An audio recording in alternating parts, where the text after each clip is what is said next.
अस्सलाम वालेकुम फ्रेंड्स, ये क्वेश्चन क्लास 10th का है। चैप्टर का नाम पॉलिनोमियल है। क्वेश्चन क्या कह रहा है, find the zeros of the polynomial f u equal to 4u square plus 8u and verify the relationship between the zeros and its coefficient. इसमें दो क्वेश्चन पूछ रहा है। पहला कि हमें इस पॉलिनोमियल का क्या निकालना है, जीरोज निकालना, और दूसरा क्या करना है, वेरीफाई करना है between zeros and its coefficient. तो सबसे पहले हम ये समझ लें कि ये पॉलिनोमियल जो है ये कौन सा पॉलिनोमियल है, क्वाड्रेटिक है कि लीनियर है कि क्यूबिक है। तो सबसे पहले हम यहाँ वो पॉलिनोमियल लिखते हैं। ये है f u equal to 4u square plus 8u। अच्छा, एक्स भी हो सकता है। ये u जो लिखा है इससे हमें ज़्यादा घबराने की ज़रूरत नहीं है कि ये u क्यों लिखा है। ये x भी हो सकता है। ये जो u है वेरिएबल है, वेरिएबल में x भी हो सकता है, y भी हो सकता है, v भी हो सकता है, कुछ भी हो सकता है। ठीक है, तो देखिए ये एक एक्सप्रेशन है। यहाँ पर देखिए u का, देखिए यहाँ पर भी u है, यहाँ पर भी u है, तो इसका पावर क्या है, यहाँ कुछ नहीं है तो इसका पावर 1 माना जाएगा। ठीक है, और इसका पावर 2 है, तो हाईएस्ट पावर किसका है, इसका है, 2 है। तो हाईएस्ट पावर 2 है, तो इसका मतलब इसका डिग्री क्या है, डिग्री है इसका 2। ठीक है, और जब डिग्री 2 रहेगा तो इसके जीरोस भी कितने होंगे, जीरोस भी 2 होंगे। जीरोस का मतलब 2 का मतलब वो दो वैल्यूज़ यू की वो दो वैल्यूज़ जिसको इसमें रखेंगे, पुट करेंगे तो ये पूरी टर्म जीरो हो जाएगी, एक्सप्रेशन पूरी जीरो के बराबर हो जाएगी। तो पहले तो आपको ये समझना है कि ये पॉलिनोमियल क्वाड्रेटिक है कि क्यूबिक है। तो हमने देखा कि इसकी डिग्री 2 है, तो ये जिसकी डिग्री 2 होती है वो होता है क्वाड्रेटिक पॉलिनोमियल। ठीक है, वो क्वाड्रेटिक पॉलिनोमियल होता है, और डिग्री 2 है तो जीरोस भी 2 आएंगे। तो हमें यहाँ क्या निकालना, फाइंड द जीरोस। इसका मतलब कि हमारे पास हमको 2 जीरोस लाने हैं क्योंकि डिग्री 2 है। तो जीरोस निकालने का तरीका क्या होता है, जीरोस ऑफ पॉलिनोमियल, हम इस पूरे पॉलिनोमियल एक्सप्रेशन को जीरो के बराबर कर देंगे, तो इसी को कहते हैं जीरोस ऑफ पॉलिनोमियल। ठीक है, तो एफ यू जीरो हो गया, तो हमारा एफ यू किसके बराबर है, 4u square plus 8u equal to zero. अब ये फैक्टराइज करेंगे हम, और इसको जीरो के बराबर कर दिया। यहीं से हमें u की वो दो वैल्यूज़ मिलेगी। जीरोस का मतलब वही u की दो वैल्यूज़, जिसको इसमें रखेंगे तो जीरो हो जाएगा। इसीलिए इसको हम कहते हैं जीरोस ऑफ पॉलिनोमियल। जो भी u की वैल्यू आएगी उसी को हम जीरोस ऑफ पॉलिनोमियल कहते हैं। ठीक है, अब ये देखिए हमने जीरो के बराबर कर दिया। अब इसको हमें फैक्टराइज करना है। ठीक है, फैक्टराइज मतलब इसको सिंप्लीफाई करना है। तो देखिए आप इस 4 को ऐसे लिख सकते हैं, 2 इंटू 2 दो बार लिख सकते हैं, यू स्क्वायर यानी कि यू को भी आप दो बार लिख सकते हैं, प्लस ये देखिए इसको हम ऐसे लिख सकते हैं 2 इंटू 4 8, 2 4 8 होता है, और यू को ऐसे लिख दीजिए इक्वल टू ज़ीरो।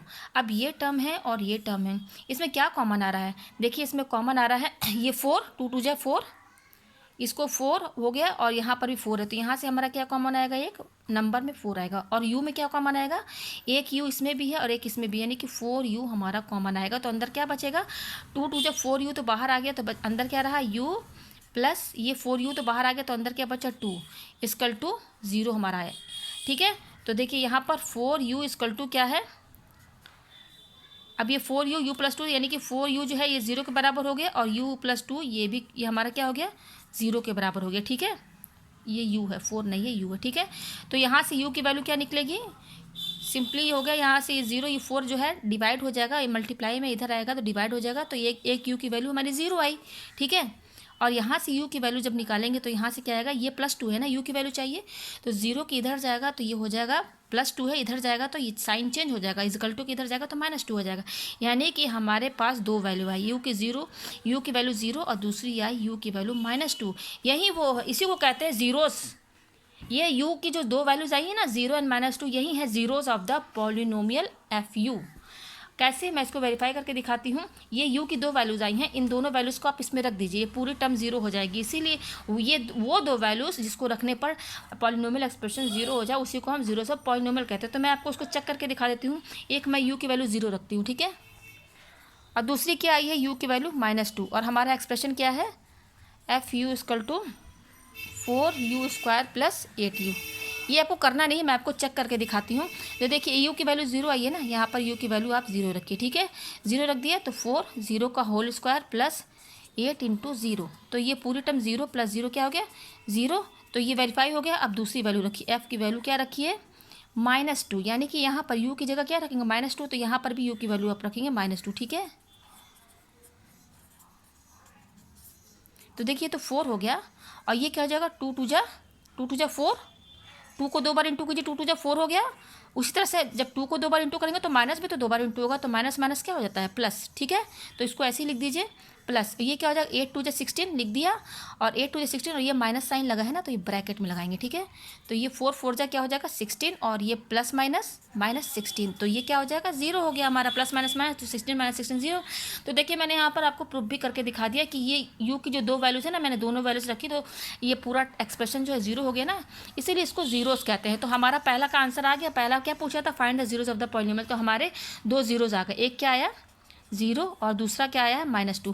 तो इसको लिखते कैसे हैं, इसको लिखने का तरीका है zeros of polynomial FUR।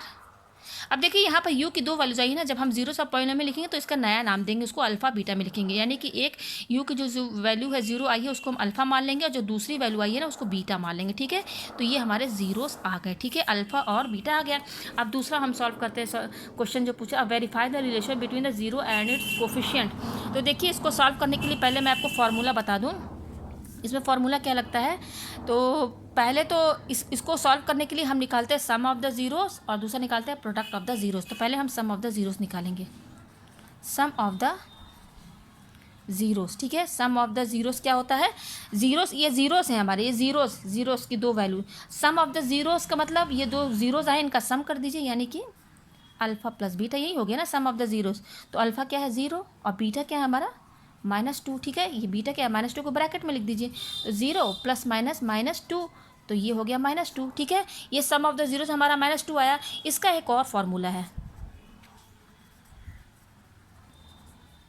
Some of the zeros, इसका फार्मूला होता है माइनस, ध्यान दीजिएगा, कोफिशिएंट ऑफ u, ठीक है, अपॉन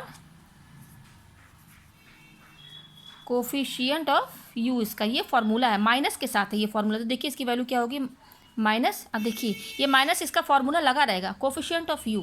यहाँ पर हमारा एक्सप्रेशन क्या है, ये देखिए कोफिशिएंट ऑफ u बोल रहा है ना, तो u बोल रहा है, तो u वाला टर्म देखिए कहाँ है, u वाला टर्म, ये तो u स्क्वायर ये नहीं होगा, u वाला टर्म ये है, देखिए ये है, क्या है ये है, u का टर्म ये है। अच्छा u का कोफिशिएंट मतलब u के साथ क्या मल्टीप्लाई में है 8, ठीक है। तो हम क्या लिखेंगे, माइनस तो फॉर्मूले में है, कोफिशिएंट ऑफ u हमारा क्या होगा 8 अपॉन, ये बोल रहा कोफिशिएंट ऑफ u स्क्वायर। तो u स्क्वायर वाला पहले आप टर्म देखिए, ये आ रहा है ये, ठीक है। तो इसमें u स्क्वायर के साथ क्या मल्टीप्लाई में है, जो नंबर मल्टीप्लाई में है उसी को कोफिशिएंट कहते हैं। तो कोफिशिएंट क्या हुआ u स्क्वायर का 4 हुआ, ठीक है 4 हुआ। तो देखिए ये हो गया 4 1 जा 4 4 2 जा 8, तो ये क्या आया -2, ठीक है। तो आप यहाँ पर देखिए सम ऑफ द जीरोस में जब हमने दोनों जीरोस को ऐड किया अल्फा प्लस बीटा, तो क्या है -2 आया। और सम ऑफ द जीरोस एक और तरीका है निकालने का, minus coefficient of u upon coefficient of u square, इसको भी जब हमने निकाला तो क्या आया -2 आया, यानी कि ये भी -2 ये भी -2, यानी कि दोनों वैल्यूज़ बराबर हो गई, तो ये हमारा वेरीफाई हो गया। तो इसको ऐसे लिखिए आप, इसको लिखेंगे ऐसे, sum of the zeros alpha plus beta जो है इक्वल टू, ये किसके बराबर है, दोनों वैल्यूज इक्वल आई है ना, तो कोफिशिएंट ऑफ u हमने शॉर्ट में लिख दिया है, कोफिशिएंट को यहाँ शॉर्ट में लिखा है, और ये माइनस तो साइन पहले से लगा हुआ था, और दूसरा क्या था नीचे डिनोमिनेटर में कोफिशिएंट ऑफ u स्क्वायर, यानी कि अल्फ़ा प्लस बीटा जो है ये दोनों वैल्यूज़ बराबर आ गई, तो हमने इनको दोनों को इक्वल में कर दिया, तो ये वेरीफाई हो गया। अब आता है प्रोडक्ट ऑफ जीरोस। तो देखिए कैसे लिखेंगे, प्रोडक्ट ऑफ जीरोस कैसे निकाल, जैसे सम ऑफ द जीरोस यानी कि दो जीरोस आए थे ना अल्फा बीटा, तो सम क्या था अल्फा प्लस बीटा, अब प्रोडक्ट ऑफ जीरोस यानी कि अल्फा इंटू बीटा, यही ना प्रोडक्ट हुआ दोनों का मल्टीप्लाई। तो अल्फा हमारी कितनी आई थी, यहाँ पर अल्फा आया था हमारा, अल्फा हमारा आया था 0, ठीक है 0 लिख दिया, और बीटा हमारा क्या आया -2 आया। तो 0 में से कोई भी नंबर मल्टीप्लाई किया तो 0 ही आएगा। तो एक ये तरीका है प्रोडक्ट ऑफ जीरोस निकालने का। अब उसी तरह से एक और फार्मूला है प्रोडक्ट ऑफ जीरोस निकालने का, प्रोडक्ट ऑफ जीरोस है उसका तरीका माइनस इसमें नहीं है, इसमें है constant term upon coefficient of u square, ठीक है। अब देखिए हमारा पॉलिनोमियल का एक्सप्रेशन क्या था, FU इक्वल टू, ये था हमारा 4u स्क्वायर प्लस 8u, ये था, मैंने यहाँ पे लिख दिया है। अच्छा देखिए ये है कोफिशिएंट, इसी में से देखना होगा आपको, इसी पॉलिनोमियल एक्सप्रेशन से देखना होगा। अब कांस्टेंट टर्म बोल रहा है। अच्छा यहाँ पर आपको कोई भी ऐसी वैल्यू दिख रही है जो सिंगल दिख रही है, सिर्फ नंबर उसके साथ u ना लगा हो, कोई भी वैल्यू नहीं दिख रही है यहाँ पर, क्योंकि देखिए सब में u लगा हुआ है, तो ये कांस्टेंट टर्म नहीं हुआ, क्योंकि इसके साथ वेरिएबल जुड़ा हुआ। कांस्टेंट टर्म वो उसको कहते हैं, फॉर एग्जाम्पल यहाँ पर जैसे ये है हमारा f x equal to x square plus x minus two. Constant term इसमें क्या है, सिंगल वैल्यू, ये इसमें एक्स नहीं लगा हुआ ना, तो इसी को कांस्टेंट वैल्यू कहते हैं। तो लेकिन हमारे इस पॉलिनोमियल एक्सप्रेशन में कहीं पर भी कांस्टेंट टर्म तो लिखा है नहीं, कोई वैल्यू तो दिख नहीं रही है, तो कांस्टेंट टर्म कुछ भी नहीं है तो जीरो मानेंगे। और कोफिशिएंट ऑफ यू स्क्वायर, तो कोफिशिएंट ऑफ यू स्क्वायर में आप यू स्क्वायर वाला टर्म ये देखिए ये है, इसके साथ कोफिशिएंट क्या जुड़ा हुआ है, इसके साथ कौन से नंबर जुड़ी मल्टीप्लाई में 4 है, तो 4 लिख दीजिए। तो 0/4 क्या हुआ, 0 हुआ। तो यहाँ पर हमने product of zeros alpha into beta निकाला तो 0 आया, ठीक है। और इस फार्मूले से निकाला प्रोडक्ट ऑफ जीरोस, इस वाले फार्मूले, तो इसमें भी 0 आया। तो इसका मतलब हम इसको ऐसे लिख सकते हैं, अल्फा इंटू बीटा, इसकी जो वैल्यू आई 0 आई, और इससे भी निकाला तो हमारा क्या है, 0 आया। Constant term upon coefficient of u square, तो बराबर आ गई। तो ये हमारा वेरीफाई हो गया, यही हमें प्रूफ करना था, ठीक है। तो यहाँ पर आपको क्या समझना है, ये आपको तो पहले ये समझना है कि ये कौन सा पॉलिनोमियल है। तो मैंने आपको समझा दिया, ये क्वाड्रेटिक पॉलिनोमियल है, डिग्री 2 जो होता है क्वाड्रेटिक पॉलिनोमियल, तो इसके 2 जीरोज आएंगे। तो देखिए हमने जब सॉल्व किया इसको, तो जीरोज निकालने का तरीका क्या है, एफ यू इक्वल टू 0, तो एफ यू 0 किया, तो यहाँ से इसको फैक्टराइज किया, तो हमने देखिए यहाँ पर 2 वैल्यू आ भी गई, जीरोज़ की 2 वैल्यू आई हैं, एक आया 0, एक -2। तो इसको लिखने का तरीका क्या है ना, यहाँ पर इसको अल्फा बीटा के टर्म्स में लिखते हैं। जब जीरोज ऑफ पॉलिनोमियल बताना हो ना, तो इसको अल्फा बीटा के टर्म्स में लिखते हैं। उसके बाद वेरीफाई करने के लिए आपको निकालना होगा sum of the zeros, alpha plus beta, और फिर एक और फार्मूला उससे भी निकालना, तो दोनों वैल्यूज़ बराबर आ जाएंगी, ठीक है। इसमें आती ही हैं बराबर वैल्यूज़, इक्वल होती, इक्वल आएंगे, तो उसके बाद आप उसको ऐसे लिख देंगे, ठीक है। Sum of the zeros equal to coefficient of ये, कोफिशिएंट ऑफ यू स्क्वायर, फिर प्रोडक्ट ऑफ द जीरोज भी निकाल लेंगे, तो इसमें भी वैल्यूज 0 आएंगी, तो दोनों को इक्वल कर देंगे। मतलब product of zeros alpha beta भी 0 आई, और इससे भी हमारा 0 है, तो दोनों को इक्वल कर देंगे। तो ये हमारा वेरीफाई हो गया। उम्मीद करती हूँ कि आपको ये क्वेश्चन समझ में आ गया होगा। Thank you.